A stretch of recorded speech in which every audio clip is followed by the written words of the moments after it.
এদেশে নতুন এক সূর্যোদয় হবে, স্পষ্ট ঘোষণা করতে চাই। আর যদি একটা গুলি চলে, হেফাজতে ইসলাম বাংলাদেশ ঘরে বসে থাকতে পারবে না। আমার সন্তানের লাশ নিয়ে আমরা কবরস্থানের দিকে যাব না। পরবর্তী সন্তানের লাশ কাঁধে আমির হেফাজত ইনশাআল্লাহ রাজপথে যখন নামবেন, টেকনাফ থেকে তেঁতুলিয়া পর্যন্ত পাক ভাঙ্গা সেই গণজোয়ার রুখে দেওয়ার সাধ্য কারো হবে না।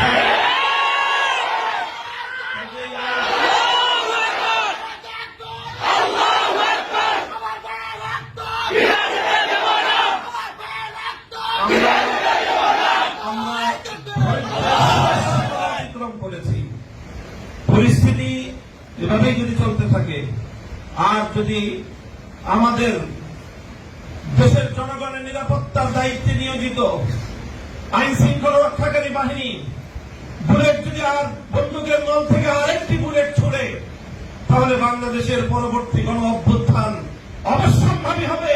সে অভ্যুত্থান রুখে দিতে কেউ পারবে না। আমরা আল্লাহ পাক রব্বুল আলামিনের কাছে দোয়া করব, যারা বৈষম্যের বিরুদ্ধে জীবন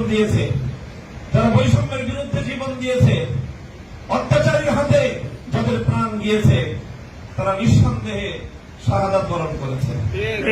কাজেই সেই শহীদদের আত্মার মাগফিরাত শুধু নয়, বরং শহীদদের শাহাদাতের কবুল হওয়ার জন্য আমরা দোয়া করব আল্লাহর কাছে।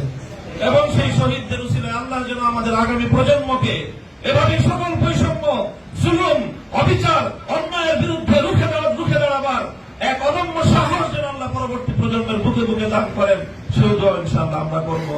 আখিরু দাওয়ানা আলহামদুলিল্লাহ।